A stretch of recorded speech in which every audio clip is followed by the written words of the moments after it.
आपने बनाया। एक बात बहुत ध्यान से सुनिएगा, ध्रुव जी महाराज एक बात कह रहे हैं यहां पर, बहुत ध्यान से सुनिएगा। हमें किसी योग्य अगर किसी व्यक्ति ने बनाया और योग्य बनने के बाद अगर हम उस व्यक्ति का कभी स्मरण नहीं करते तो हम कौन माने जाएंगे? गुरुद्रोही। और इसी को आपके हैदराबादी भाषा में कहें तो एहसान फरामोश। क्या बोलते हैं उसको? और इसी को संस्कृत में क्या बोलते हैं? कृतघ्न। क्या बोलते हैं? आपको किसी योग्य किसी ने बनाया और आप जीवन में योग्य बनने के बाद फिर उसको नजरअंदाज कर देते हैं। तुम हटो, कौन तुम? मैं तो जानता ही नहीं तुमको। हमारे नाना जी एक कथा सुनाते थे इसी विषय में। एक बार एक विद्यालय में गुरुजी बच्चों को पढ़ा रहे थे और बच्चों को पढ़ाते हुए कह रहे थे, इतने दिन हो गए समझाते समझाते तुम लोग सीखते नहीं हो। तुम्हारी जगह कोई गधा होता ना तो वो भी समझ जाता और उसको मैं पढ़ा लिखा करके विद्वान बना देता। वो ये कह ही रहे थे तो बगल से एक धोबी जा रहा था अपने गधा लेकर के। उसने मन में विचार किया, ये गुरुजी बहुत अच्छे हैं, ये कह रहे हैं कि इंसानों की जगह गधा होता तो उसको भी पढ़ा लिखा करके कलेक्टर बना देते, विद्वान बना देते। मेरा गधा पूरे दिन कपड़े धोता है, 10 रुपए कमाई होती है, अगर ये कलेक्टर बन गया तो कितनी कमाई होगी हमारी। विद्यालय के बाद गुरुजी के पास गए और जाकर के बोले, महाराज लीजिए आपका विद्यार्थी। तो गुरुजी बोले, क्या कर रहे हो ये पागलपना? बोले नहीं नहीं, आपको मैंने बोलते हुए सुना है, आप इंसानों के बच्चों से कह रहे थे तुम्हारी जगह गधा होता तो मैं उसको कलेक्टर बना देता, इसको बना दीजिए। अरे भैया वो तो ऐसे, नहीं नहीं नहीं, आप गुरु हैं, आप ऐसे ही कुछ नहीं बोलते हैं। चरणों में गिर गए, बोले इसको कलेक्टर बना दो, हमारी 2 जीविका चल जाएगी, थोड़े बढ़िया हो जाएगा। ये कलेक्टर बन जाएगा तो कुछ हमको भी दे दिया करेगा। इतने पीछे पड़ गए, गुरुजी परेशान होकर के बोले, अच्छा ठीक है, एक काम करो, छोड़ जाओ इसको, अगले शनिवार को आ जाना। छोड़ गए। अब गुरुजी बोले, अब क्या समझाएं इसको, कैसे बनाऊं मानव में? गधा छोड़ दिया उन्होंने कहीं पे, दूर कहीं जंगल में बांध दिया, अपने किसी बाड़े में बांध दिया ले जा करके। अगले शनिवार को आ गए, आकर के बोले, महाराज जी बन गया कलेक्टर। अब वो गुरुजी बोले, क्या बताऊं अब इसको मैं? तो उन्होंने बोल दिया, बोले कि हाँ कोई नगर था, बोले उस नगर की तहसील में बैठा हुआ है, जाओ मिले आओ। वहां असली कलेक्टर बैठा था। तो ये साथ में दोनों पति पत्नी गधे को जो घास प्रिय लगती है वो लेकर के गए संग में कि उसको खिला देंगे, खुश हो जाएगा। द्वार पर जाकर के दरबान खड़े थे, उनसे बोले कि भाई जो कलेक्टर है ना उससे मिलवा दो। वो बोले कि तुम कौन? बोले उसके पुराने मालिक हैं हम। और पुराने क्या, अभी भी उसके मालिक हैं? बोले ऐसा है, निकल जाओ यहाँ से, घास फूस लेकर के घूम रहे हो, यहाँ भीतर कोई ऐसा प्रवेश। बोले देखिए तुम लोग अभी हमको डांट फटकार के भगा, उसको पता चल गया ना कि हम आए थे, बहुत मारेगा तुम लोग, एक बार बताओ तो सही उसको।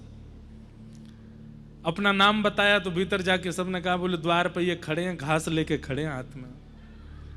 तो कलेक्टर बोला, बोले कि कौन है? कह दो हम नहीं जानते, भगा दो उनको।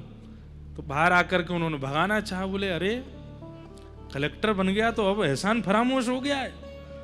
जीवन भर जिन्होंने घास फूस खिला करके बड़ा तगड़ा बनाया, आज कलेक्टर बनने उनको ही भूल गया। कभी तो निकलेगा बाहर, यही खड़े रहेंगे, देखते हैं तो देखेंगे नजर से नजर मिला पाएगा कि नहीं। एहसान फरामोश व्यक्ति भले ही पीछे से कुछ भी कहे, पर सामने जब वो व्यक्ति आता है जिसने उसको बनाया, नजर नहीं मिला पाता। नजर तो मिलेगी ना, बाहर निकलने दो। तो जैसे गेट द्वार खुले, कलेक्टर साहब बाहर निकले, और वहां तो बहुत भीड़ लगी थी मिलने वालों की। तो ये दूर से अपना रूप दिखाने लगे, उसने नहीं देखा। तो पत्नी बोली घास दिखाओ, घास दिखाओ, क्या पता मुंह में पानी आ जाए। देखो इंसान तो बन गया, सूट वूट पहन के घूम रहा है, गुरुजी ने कहा था। तो उसको घास दिखाने लगे, ले ले ले। अब वो थोड़ा पास आया तो उसको मुंह से भी छुआ दे, खा ले, तुझे बहुत पसंद है। तो जो था उसने एक घुमा के दिया, तो गाल पे हाथ रख के बोले, कलेक्टर बन गया लेकिन दुलत्ती मारनी नहीं छोड़ी, अभी भी आज भी लात मारता ही है। लौट करके गुरुजी के पास गए, बोले कि भैया हमें तो हमारा गधा ही वापस कर दो। तो बोले अगले शनिवार फिर आना। अगले शनिवार आए तो लेकर के गधा जो है वही ला के दे दिया। बोलो अब उसको फिर वो मारते पीटते ले गए। बोले अब बता, तब तो पहचान भी नहीं रहा था हमको। आज याद आई, नाना जी सुनाते थे हमारे, एहसान फरामोश कृतघ्न। ध्रुव जी महाराज यहां क्या कह रहे हैं, हमारी प्रत्येक इंद्रिय में जो बल है वो बल किसने दिया? ठाकुर जी ने।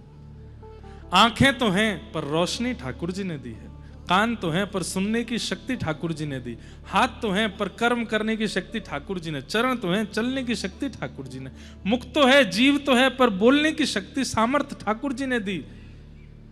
इसलिए भैया एहसान फरामोश मत बनिए, अपनी प्रत्येक इंद्रिय से ठाकुर जी को धन्यवाद कहा कीजिए, अपनी प्रत्येक इंद्रिय से। इन नेत्रों से हमने स्विट्जरलैंड देखा, अमेरिका देखा, ऑस्ट्रेलिया देखा, इंग्लैंड देखा, पर अगर हम केवल ये दुनिया ही देखते हैं तो हम एहसान फरामोश हैं। इन नेत्रों से हर दिन ठाकुर जी को देखो कि हे नाथ आपने ये नेत्र दिए हैं, इनसे हम आपको प्रणाम करते हैं। इन कानों से दुनिया भर के गायकों को सुनो, पर एक बार दिन में कम से कम एक बार कोई संकीर्तन भजन या कथा सुन करके इन कानों से ठाकुर जी को धन्यवाद करो। इन जिह्वा से दुनिया भर के बातें बोलो, लेकिन एक बार हरि बोल हरि बोल हरि बोल बोल करके अपनी जीव को प्राप्त करने की कृतज्ञता ज्ञापन करो।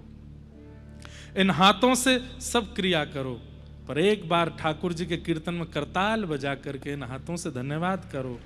इन चरणों से पूरे विश्व का भ्रमण करो, पर इन चरणों से एक बार ठाकुर जी को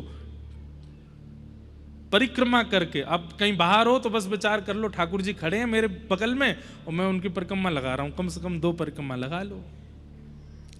अपने सर्वांगीण अंग से सब क्रिया करो, पर दिन में कम से कम एक बार, ज्यादा से ज्यादा 3 बार दंडवत ठाकुर जी को प्रणाम करो, ठाकुर जी को कृतज्ञता ज्ञापन करो। यही बात श्री ध्रुव जी महाराज कह रहे हैं। एक भी इंद्रिय ऐसी नहीं है शरीर में जिससे हरि को नहीं भजा जा सकता, प्रत्येक इंद्रिय से हरि भजन करना चाहिए।